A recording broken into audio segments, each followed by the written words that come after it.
Hello everyone and welcome to Busy Little Minds. Today I'm going to be introducing a new series and it's called Bite-Sized Science. Our first episode is going to cover the periodic table of elements. So without any further ado, let's get started. The periodic table of elements is really describing 118 types of atoms.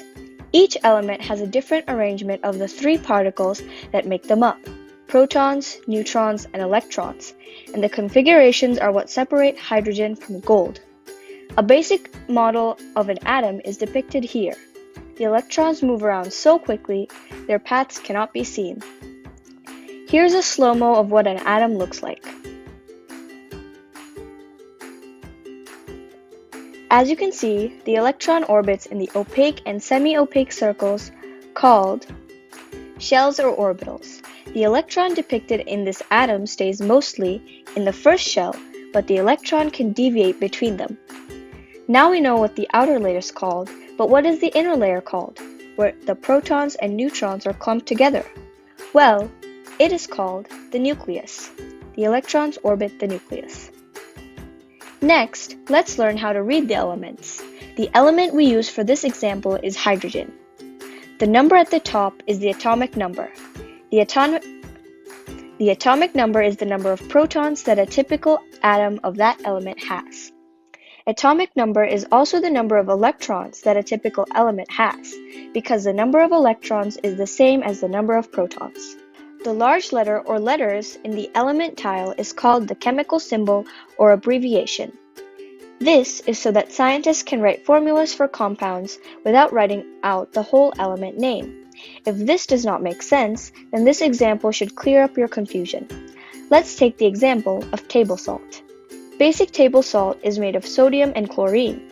If scientists wrote out the whole name of each of the elements, it would be sodium chlorine. If compounds were written out this way, many large compounds would take a whole page to write. With the abbreviation system, we can just write NaCl. Simple. The bottom number is the atomic mass. The atomic mass is the average weight of the isotopes of an element.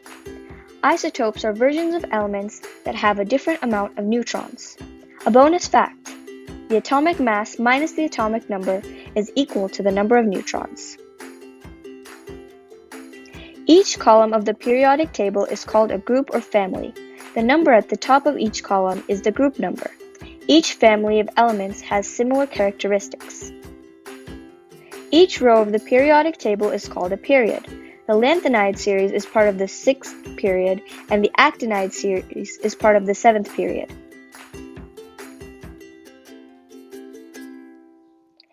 The noble gases at the extreme right of the periodic table are the noble gases.